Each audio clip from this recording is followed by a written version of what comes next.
Paz do Senhor Jesus. Pode se sentar, sente-se no seu lugar.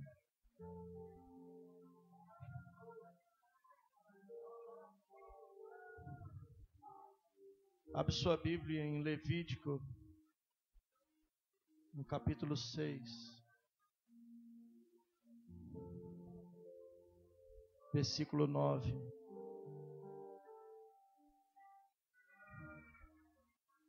Levítico 6, 9.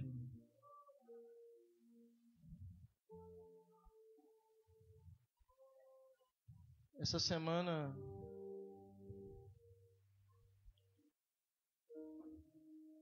ou esse mês agora,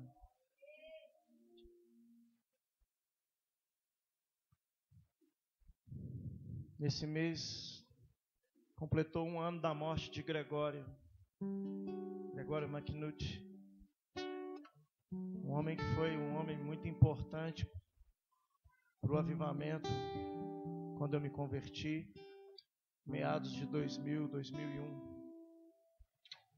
Tiraram uma foto do túmulo dele, estava escrito: esse cara amou Jesus demais. E eu comecei a perguntar, se eu morresse hoje, se qualquer um de nós morrêssemos, o que está escrito no nosso túmulo? Esse cara pediu carro, casa e não ganhou. Esse cara fez muito sucesso, vendeu 415 milhões de CDs. Esse cara tem uma BMW. Será que isso vai estar escrito no nosso túmulo? Teve um ricaço que pediu para ser enterrado com os carros mais caros que ele tinha. Ele fez um buraco para ele, um bem grande, para 4 carros, cada um avaliado em 1,5 milhão. Com o passar do tempo, os seguranças que ficaram na propriedade começaram a descobrir que fizeram um túnel e estavam roubando as peças dos carros. E aí ele não conseguiu levar os carros com ele. Eu quero te dizer o seguinte: a gente fica imaginando por toda a vida que se nós conquistarmos tudo que esperamos, vamos ser felizes. Mas nada tem valor se não tiver fogo, se não tiver lágrimas, se não tiver amor. Levítico capítulo 6, a partir do verso 9. Então, a partir do 8, então o Senhor convocou a Moisés e orientou, dizendo: ordena a Arão e seus filhos o seguinte: esta é a lei do ritual das ofertas, que são completamente queimadas. O holocausto ficará na lareira do altar toda a noite até o raiar do dia, e nela se manterá aceso o fogo do altar. O sacerdote vestirá sua túnica de linho e os calções de linho sobre a pele nua, e levará a cinza quando o fogo houver consumido o holocausto sobre o altar. Depois despirá suas vestes e porá outras, e levará a cinza para fora do arraial, num lugar limpo. O fogo, pois, sempre arderá sobre o altar e não se apagará. O sacerdote vai acender a lenha a cada manhã. Sobre ele porá em ordem um holocausto, e sobre ele queimará as gorduras das ofertas pacíficas. O fogo arderá continuamente sobre o altar e jamais deverá ser apagado. Existe um problema. Para esse fogo ficar aceso, eu preciso abrir mão de muitas coisas. O grande problema é que nós achamos que a responsabilidade de manter o fogo aceso é dele. Enquanto a palavra de Deus diz que nós fomos constituídos reino e sacerdote. E ali diz que o sacerdote deve manter o fogo aceso. O sacerdote deve zelar, tirar a cinza, tirar a gordura e pôr para queimar. O sacerdote é que vai preparar o altar e enfileirar o holocausto. Deus só fornece o fogo. Você não pode fornecer o fogo. Se você busca o seu fogo próprio, fogo de doutrina, fogo do seu entendimento próprio, você pode morrer. como aqueles dois que buscaram fogo estranho e morreram. O que é fogo estranho? É a minha e a sua justiça própria. Na semana em que morreram aqueles dois pastores, na outra semana morreu mais um, se suicidaram. Eu ouvi muita coisa. Deus está fazendo a limpeza.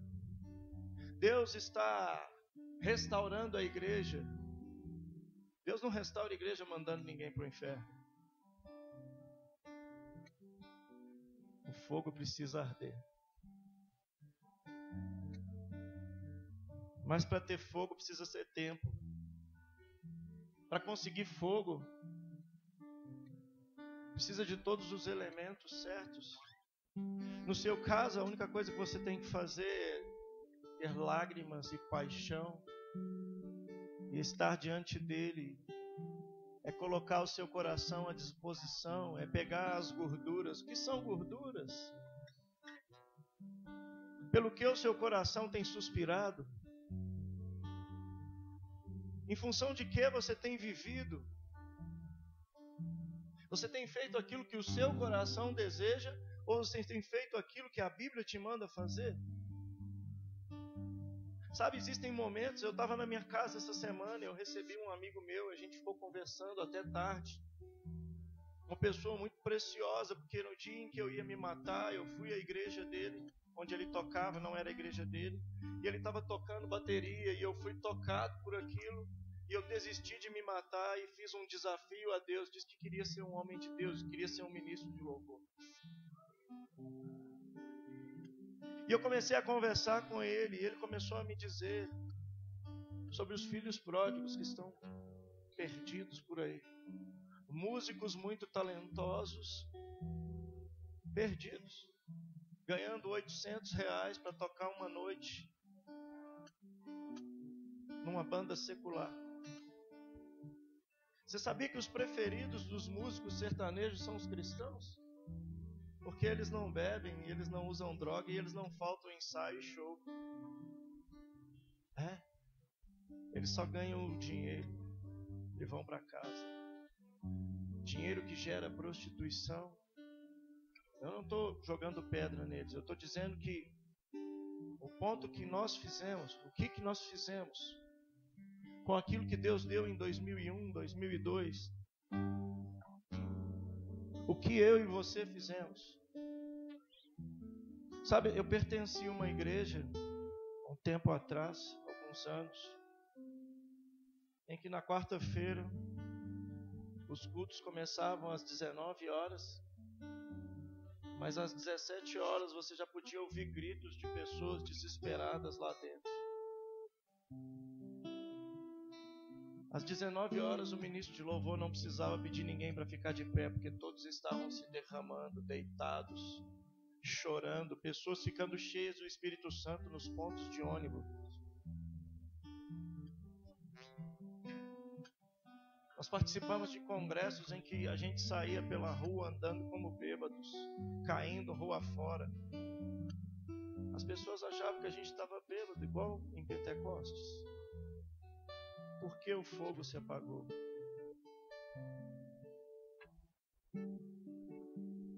Todos os dias eu preciso lutar contra a minha carne e o meu coração. Todos os dias eu preciso lutar para não desanimar. Todos os dias eu preciso lutar contra dores que eu sinto. Todos os dias. Hoje eu liguei para um grande amigo meu, um grande profeta, e ele disse: eu passei o fim de semana angustiado, porque está vindo um peso de intercessão pelo Brasil sobre mim. Jesus não foi embora, ele continua. Só que nós vendemos aquilo que ele nos deu. Nós prostituímos a glória de Deus. É uma palavra forte, né? Luiz Hermínio, em uma de suas pregações, disse: quem cobra por uma noite de intimidade não é um ministro, sim uma prostituta. São palavras que a igreja não gosta mais de ouvir. Não prostitua a unção. Se vista de forma decente, não seja lascivo, não faça show. A igreja não gosta mais de ouvir isso. Você não pode mais pregar sobre o inferno, porque as pessoas ficam ofendidas. As músicas que são feitas não falam mais sobre Jesus e sua essência, e sim, Deus me deu alguma coisa. E são essas as músicas que vendem milhões de cópias. São essas músicas que fazem bem para a nossa alma. Afinal de contas, nós somos os queridinhos de Jesus. E o resto da terra que se exploda. O mundo todo dia joga água em você, tentando apagar o fogo do seu altar. Mas eu conheço um Deus que é tão poderoso que Ele põe fogo em água. O sacrifício estava lá no monte. Os profetas de Baal estavam lá. E ele disse, o profeta disse, primeiro vocês podem clamar o profeta de vocês. Talvez ele esteja dormindo, talvez ele tenha ido ao banheiro. E ele derramou água, e derramou água, e derramou água, e derramou água sobre o sacrifício, e trouxe mais água. O sacrifício verdadeiro ali em questão não era a carne, era a água. Havia 2 anos, 3 anos que não chovia. E de repente ele clamou fogo do céu, e o fogo consumiu a água e toda a carne. Meu irmão, você não conhece minha vida. Eu acordo às 6 da manhã, tá? E aí eu pego o ônibus às 7, beleza. E aí eu vou trabalhar fora e eu chego lá no serviço às 8h30, sim. E eu só tenho 15 minutos de almoço e tenho que ser em pé ainda com meu patrão gritando comigo. Eu posso ir no banheiro 2 vezes por dia. E aí eu volto para casa e chego às 10 da noite. Existem pessoas que vivem uma vida muito apertada. O que você faz do caminho da sua casa até o ponto de ônibus? Não existe um lugar para se colocar fogo. Só existe um tempo, agora. Você precisa colocar o sacrifício sobre o altar. E o que é o sacrifício para você? Talvez sejam os seus filhos que tomaram o lugar de Deus na sua vida. Talvez seja o seu trabalho, os seus sonhos. Para colocar fogo, para buscar fogo, é necessário estar perto de quem fornece o fogo. É Ele quem dá tudo. É Ele quem fornece o fogo. Mas se eu não tenho tempo, a função fica para o líder de louvor e para o pastor. Eles precisam colocar fogo nos nossos corações, não é verdade? Eu preciso escutar um novo ministro quente de fogo. E a minha busca todos os dias na internet, nas livrarias ou no YouTube. Porque eu preciso de alguém que incendeie o meu coração. Eu preciso ouvir uma palavra nova. Eu preciso receber uma promessa. Deus, cadê o fogo? Pede ao Senhor para colocar no seu coração uma angústia pela palavra dele. Em vez de se angustiar com as coisas desse mundo, pede a Ele para colocar um alarme no seu coração. Pede a Ele para você levantar de manhã e para quando você não lê a palavra de Deus, porque ela é o fogo para você. Quando você não adorar ou quando você não levantar as suas mãos ou buscá-lo, que o seu coração comece a ficar apertado. É Ele quem gera em mim e você o querer e o efetuar. O problema é que nós não pedimos por isso mais. Qual é a importância do fogo na minha vida? Deus, estabelece o teu reino, porque o teu reino é justiça, alegria no Espírito Santo. A sua oração deve ser: Deus, me usa para estabelecer o teu reino. Dá às pessoas aquilo que você quer. Eu sou uma pessoa muito agitada. 3 da manhã eu estou a 100 por hora.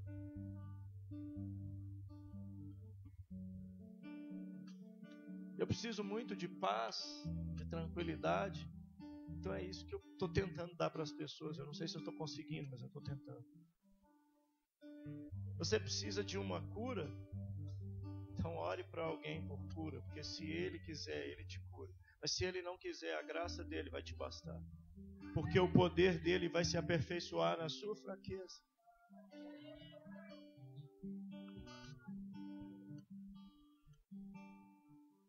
O fogo precisa arder constantemente sobre o altar. Quais são as gorduras que você precisa colocar lá? Quais são as gorduras? Qual é o holocausto? Qual é o sacrifício que você tem todas as manhãs para oferecer? Eu todas as manhãs eu levanto e digo: Deus, eu não estou muito afim de fazer isso não, sabe? Mas o Senhor disse que é para eu colocar fogo. Eu estava mais afim de tomar um café agora. Mas o Senhor disse que eu tenho que colocar fogo. Quando eu estou em casa pela manhã, minha esposa fala para o meu filho ler a Bíblia. E eu entendo que eu também preciso ler a minha. Ou às vezes ele me pede para ler com ele: papai, eu leio 2 versículos, você lê 2. E a gente vai orar, não porque a gente é uma família perfeita, mas é porque nós precisamos dele. Sem ele eu sou uma bomba atômica de ignorância, um poço de vaidade, de orgulho. Com ele eu sou filho. 5 meses atrás meu pai morreu. As circunstâncias foram bem tristes. Ele foi achado morto no quintal da casa dele, onde ele morava. E eu chego lá e encontro a sua amante no quintal, com os filhos dela. E o meu coração, cheio de carne, diz: agora é hora de você pôr essa mulher para correr. Mas Jesus chega para mim e fala: vai na carteira do seu pai, pega R$200 que está lá dentro e dá para essa mulher alimentar os filhos dela. Eu não queria fazer isso. Eu não estava afim de fazer isso.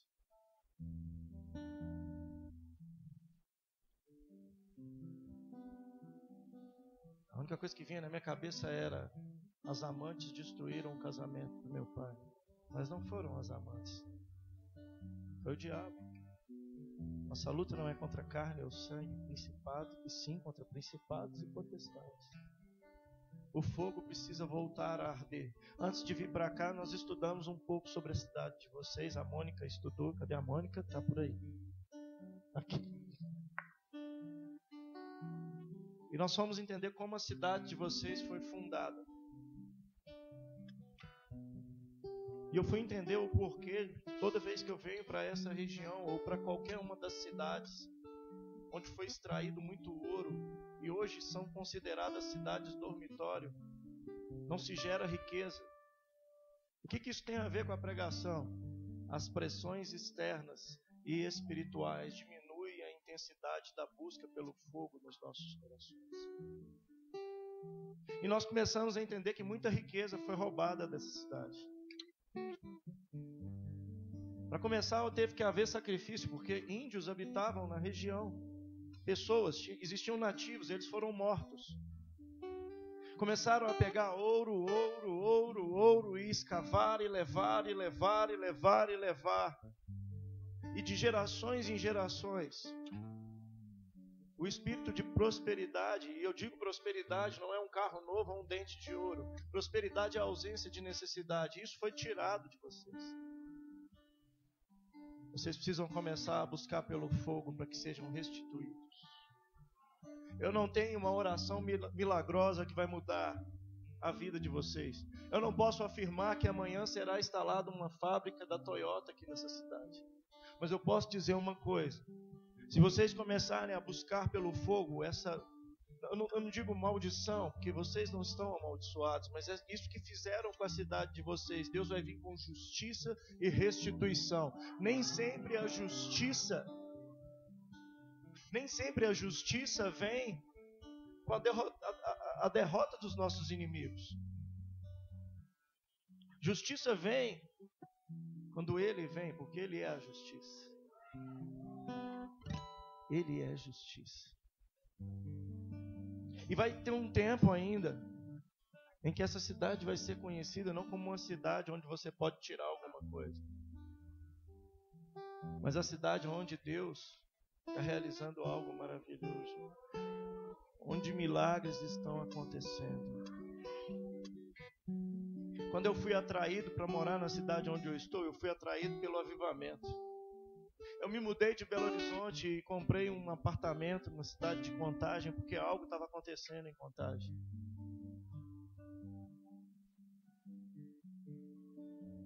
O tempo virou, a estação mudou, Mas aquela cidade ainda tem algo. Existem poços que foram entulhados ali e estão sendo cavados de novo. Quando eu falo de Contagem, eu não estou dizendo que Contagem é uma cidade melhor do que as outras. Existem coisas específicas de Deus para cada lugar. Esse lugar é um lugar de fogo. Esse lugar é um lugar da glória de Deus. Vai chegar um tempo em que vocês vão chegar nessa igreja e não vão precisar mais esperar de uma música para ficarem animadinhos. Vocês vão entrar aqui, vão começar a queimar, vocês já vão vir queimando de casa. Vocês não vão precisar mais falar muito, vocês vão andar pelas ruas e o rosto de vocês vai brilhar e vocês não vão cobrir com um véu.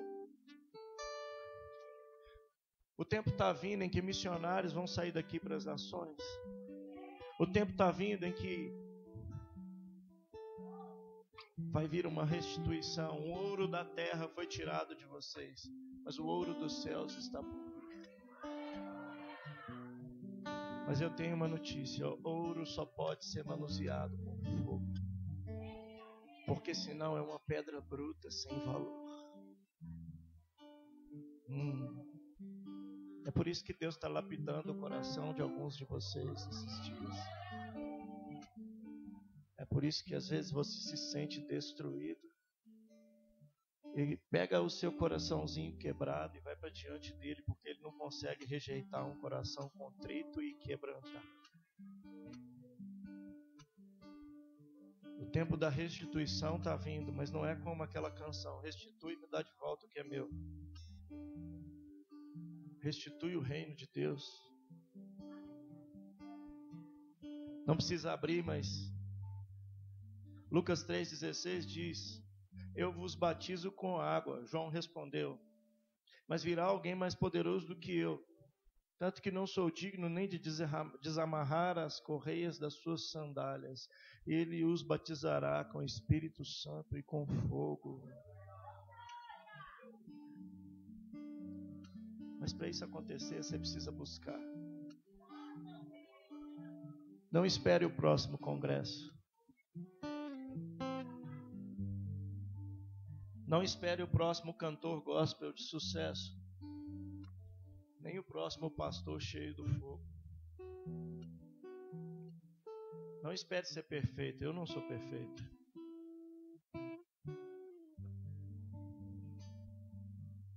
Abre sua Bíblia em Apocalipse 5, de 1 a 5.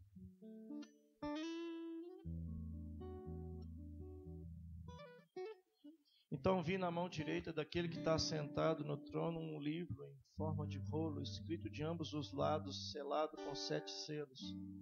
Vi um anjo poderoso proclamando em alta voz: quem é digno de romper os selos e abrir o livro? Mas não havia ninguém, nem no céu, nem na terra, nem debaixo da terra, que pudesse abrir o livro ou sequer olhar para ele. E eu chorava muito, porque não havia ninguém que fosse digno de abrir o livro e olhar para ele. Então um dos anciãos me disse: não chore. O leão da tribo de Judá, a raiz de Davi, venceu para abrir o livro e desatar os selos. Pelo que você tem chorado? Tem sido dias complicados, difíceis. Tem sido dias turbulentos. Às vezes a gente precisa ouvir uma palavra de quem não é nem cristão. Eu fui cortar o meu cabelo sábado e conversando com o barbeiro. O barbeiro é um bom confidente. Tem barbeiro aqui, cabeleireiro? Tem alguns aqui, eles são bons confidentes. Você pode contar as coisas para eles. Estou brincando.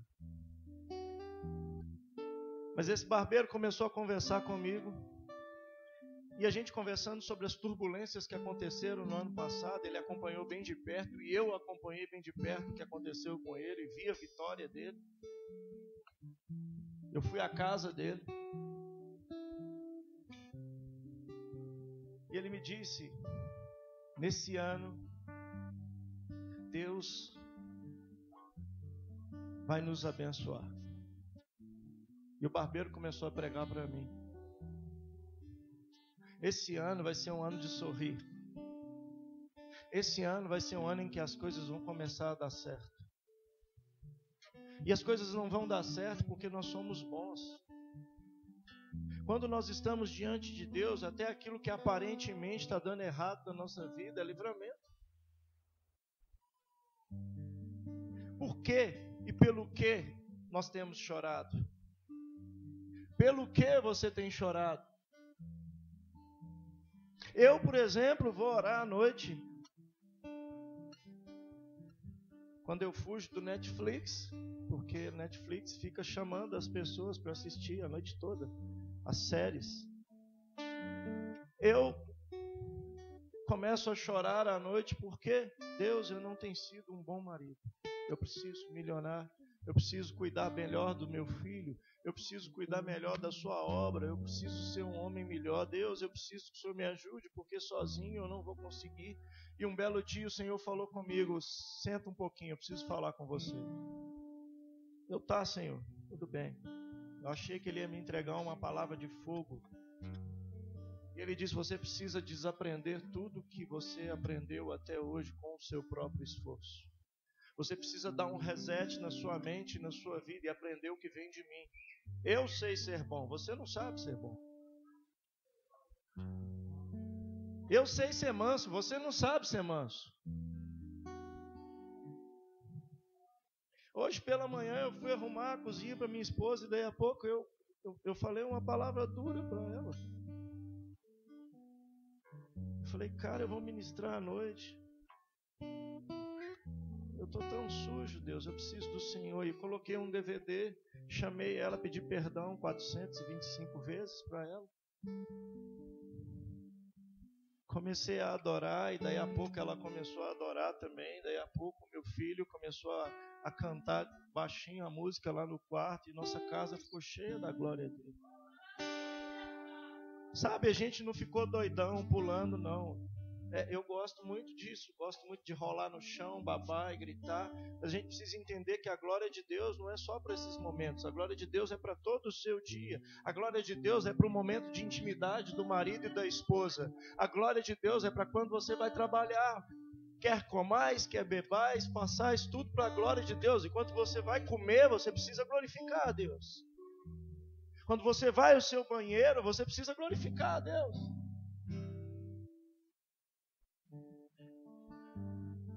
Pelo que você tem chorado? Pelo que você tem chorado? Nós choramos quando algo não dá certo.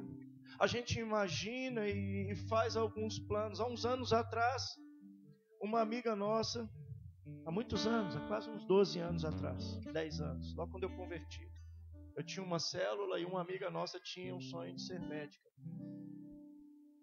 E Deus me deu uma palavra para ela. Eu falei, olha, eu não estou dizendo que você não vai ser médica, mas com os pontos que você tem tirado, começa uma faculdade de enfermagem, termina ela. Depois você vai ter condições como chefe de enfermagem de pagar uma faculdade de medicina, vai terminar as suas matérias e se forma médica. Deus falou isso para mim, porque eu não entendo nada disso, eu não fiz faculdade. Eu parei no 2º grau. Entrei para a polícia com 20 anos de idade. E no meu tempo a gente não podia estudar, não tinha tempo para isso. Hoje mudou muita coisa, mas naquela época você era soldado, você não era estudante. E ela disse, não, você está querendo destruir os meus sonhos. E até hoje ela não foi para a faculdade. Até a última notícia que nós tivemos. Eu não estou expondo a vida de ninguém. Vocês não sabem nem quem é. Mas às vezes Deus vai usar o seu pastor, ou vai usar a sua Bíblia, ou vai usar alguém passando para te dar algo que vem do Senhor. Isso você vai saber se você tiver discernimento de espírito, se você tiver com seu coração cheio de fogo, e se você estiver chorando pelo motivo certo. Pelo que nós temos chorado? Eu descobri qual é a minha fraqueza. Eu sou bruto. Eu preciso de Jesus. Pode não parecer, mas eu sou muito bruto até comigo mesmo. Tem hora que nem eu me aguento.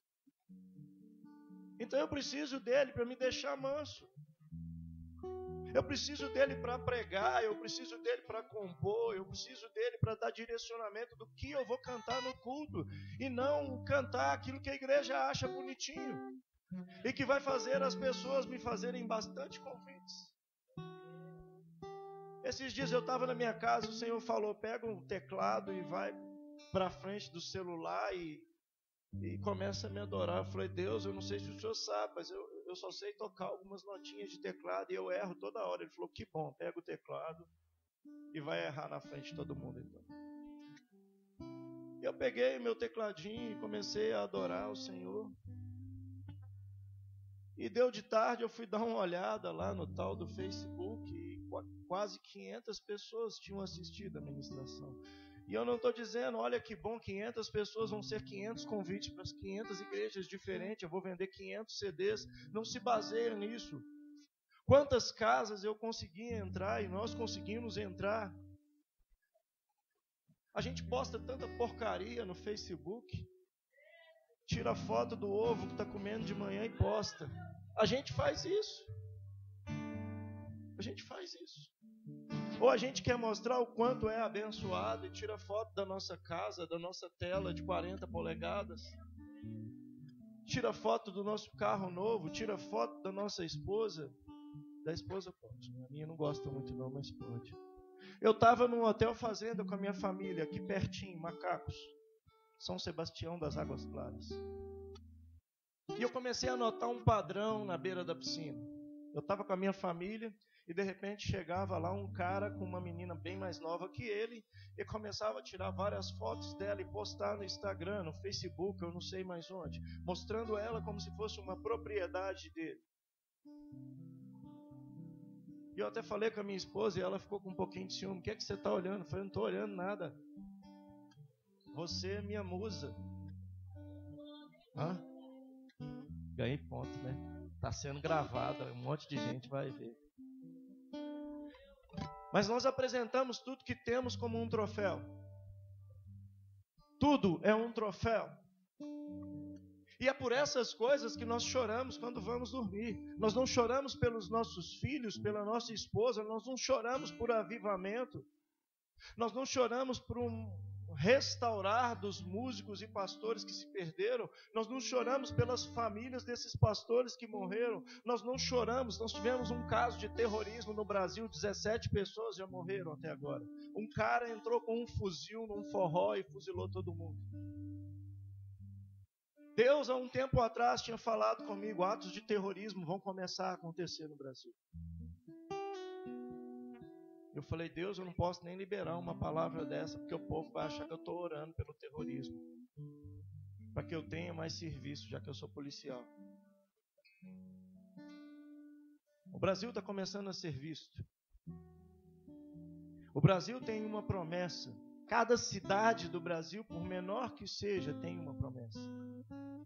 E por que o Brasil tem uma promessa? Porque os padrões do Brasil são diferentes. É normal em Portugal um cristão beber cerveja. É normal lá na Rússia um cristão beber vodka. É normal no Brasil um cristão beber bebida alcoólica.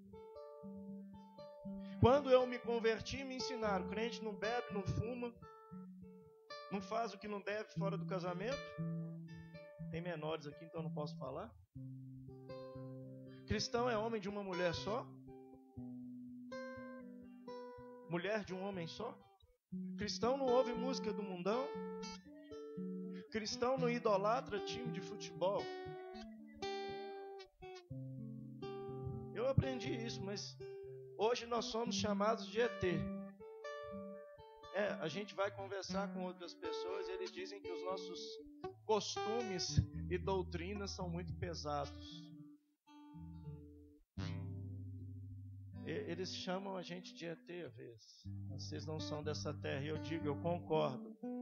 Só dá para gerar fogo e chorar pelo que é certo se você não for dessa terra. Jesus chorou. Diga para o seu vizinho, Jesus chorou. Agora pergunta para ele, pelo que ele chorou?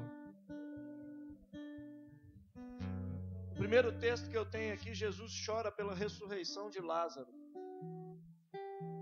Lázaro era amigo dele, morreu. Se nós somos todos irmãos em Cristo, por que eu não choro mais com a desgraça do meu irmão? Se nós somos irmãos em Cristo, por que eu não choro mais com cristãos sendo queimados em várias partes do mundo?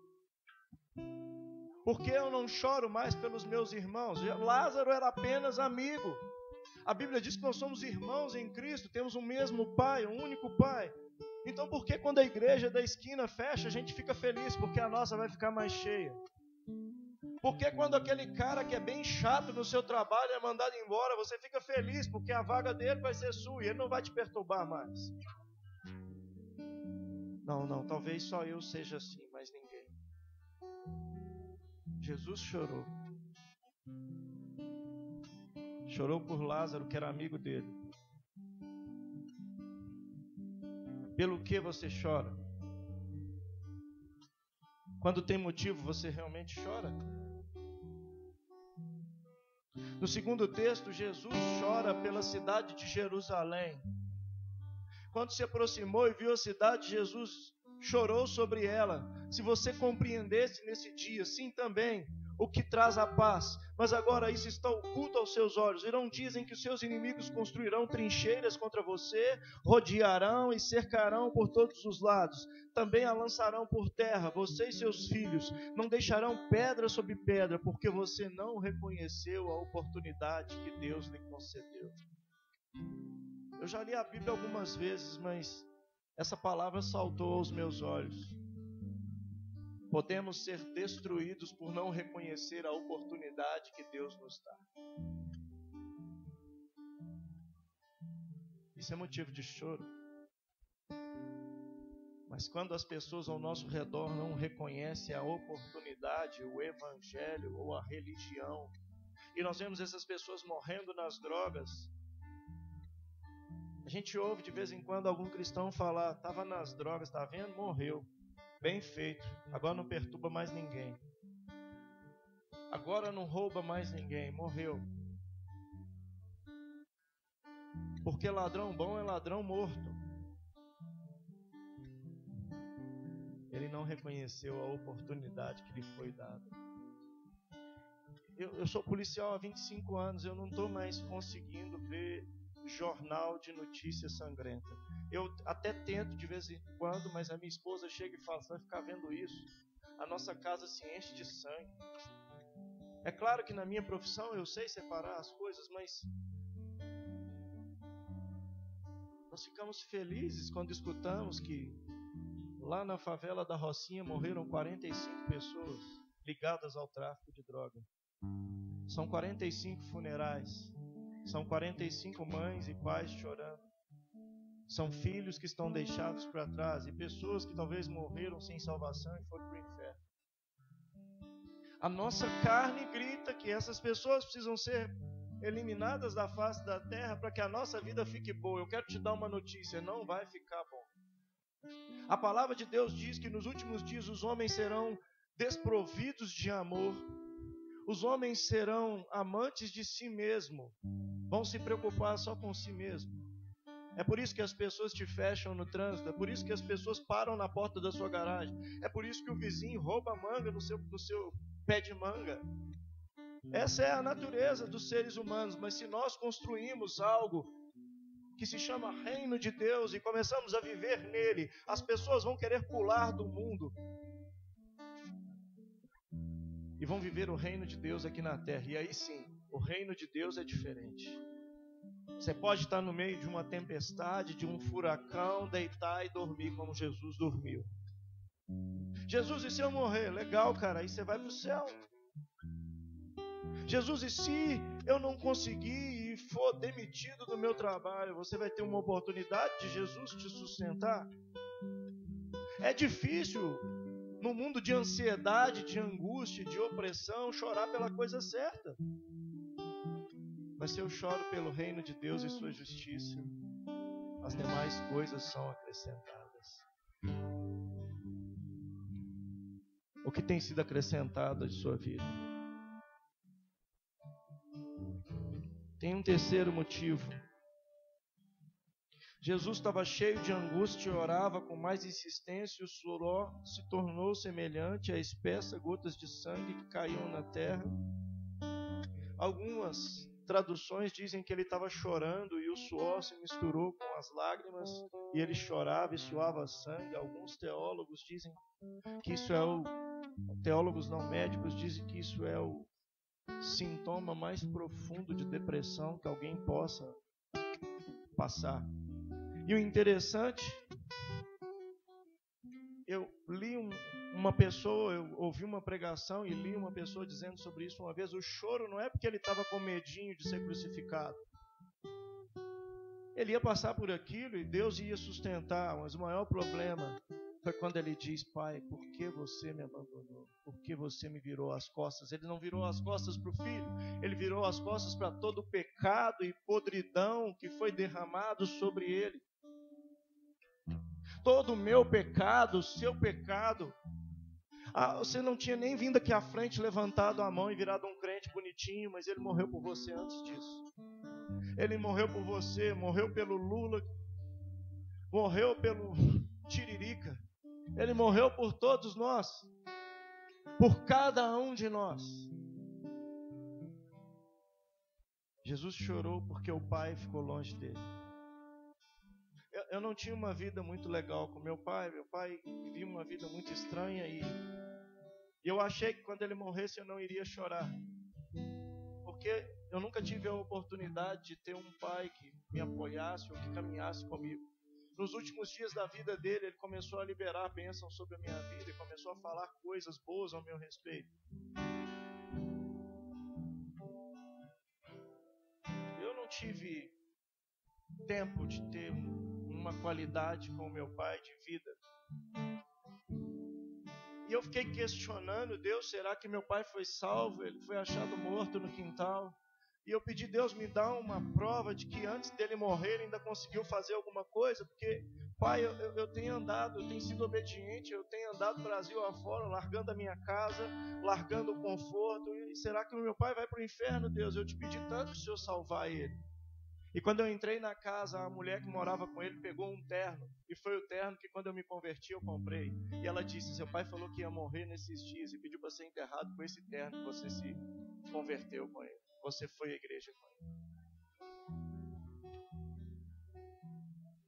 Se eu chorei por um pai que não foi presente, imagina Jesus, que tinha o papai do céu.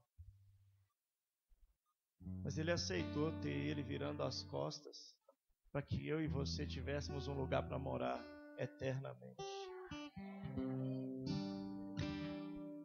Ele aceitou. Hoje ele está à direita do Pai, nos preparando um lugar. E ele nos deixou um Consolador. Eu não vou te pedir, Pai, que você tire eles do mundo, mas guarda eles no mundo.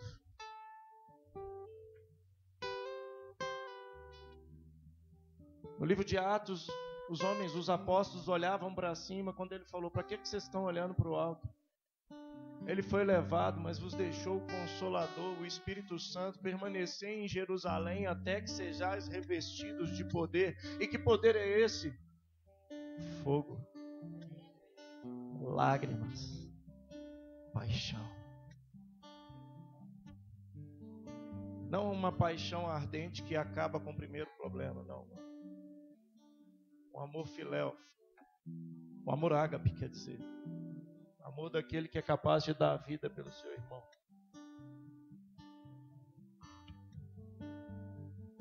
Eu quero falar sobre paixão, uma paixão tão avassaladora, que está lá em João 3,16. Porque Deus amou o mundo de tal maneira que deu o teu Filho, para que todo que nele crê não pereça, mas tenha vida eterna. É por ele que nós devemos chorar.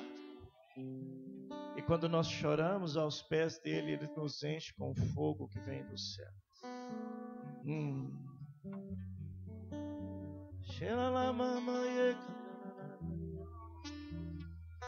Feche os seus olhos um pouquinho, só um pouquinho.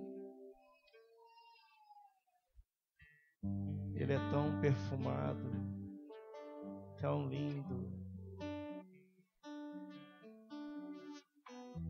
Você não precisa estar feliz para ministrar a palavra dele. Você precisa estar nele, porque ele é a felicidade. Perante ele até a tristeza salta de alegria. Perante ele não existe angústia, não existe decepção. Ele nunca te decepciona. Ele é o papai, o Abba. A chave para alcançar o coração do Abba é Jesus.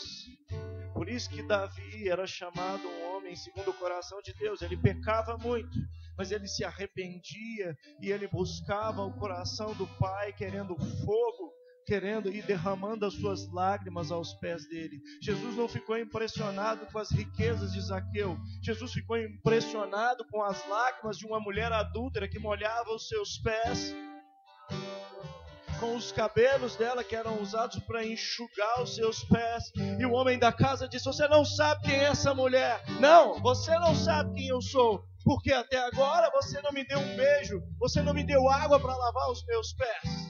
Essa mulher não cessa de beijar os meus pés, de lavar os meus pés com as suas lágrimas.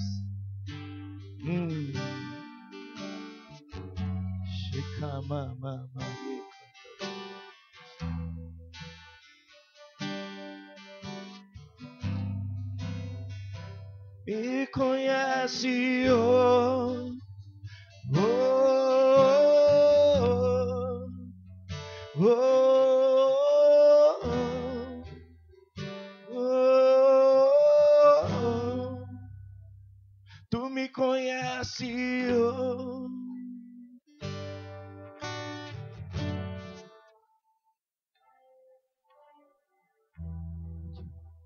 Jesus está convidando você agora. Você pode estar dizendo: Jesus, mas eu tenho um coração cheio de ira, eu tenho uma mente cheia de pecado. Jesus, eu não estou em condições de me encontrar com você hoje.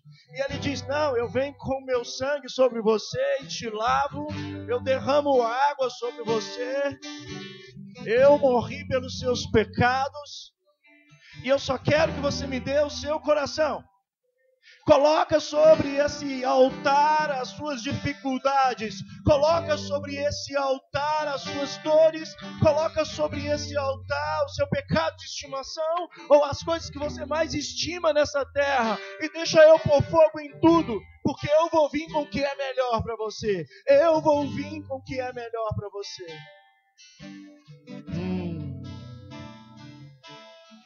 Shela mama ye kandala ye, reka mama ye kotora la mama ye.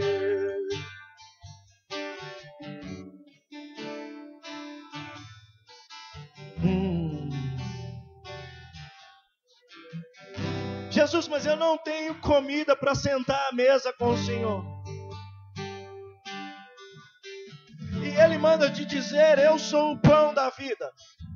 Jesus, a minha água está suja. E Ele diz: eu sou aquele que purifica. Se soubesse com quem você está falando, você não me ofereceria água, mas pediria água, e eu te daria, e você tomaria, e do seu interior fluirão rios de água viva.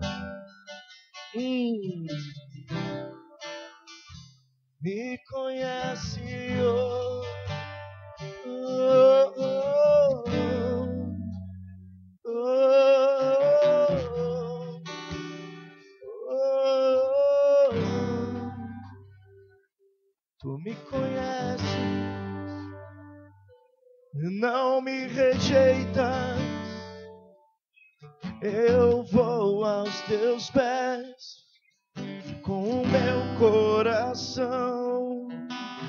Talvez não esteja tão limpo, talvez não esteja do jeito que eu queria te mostrar, mas é o coração que eu tenho, o altar que eu tenho.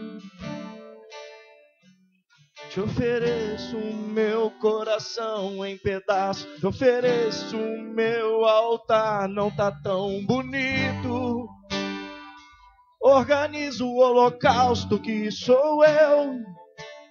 Incendeia-me com o fogo que vem do céu. Eu cansei de esperar pelo próximo congresso, pela próxima canção, por palavras de afirmação de homens.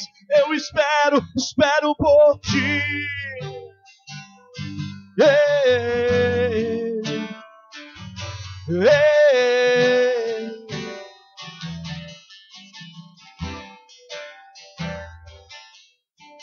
E a palavra dele para você agora é: permanecer em Jerusalém até que seja revestido com o poder que vem do alto.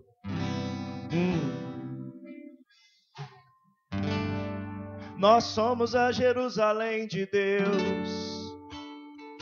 Nós estamos cercados e sitiados muitas vezes pelo inimigo e pelo mundo.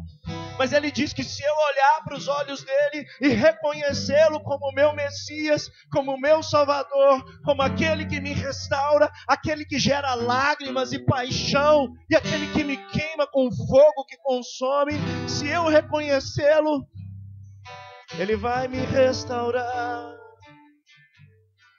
Oh, ele me restaura. Me conhece, oh, oh.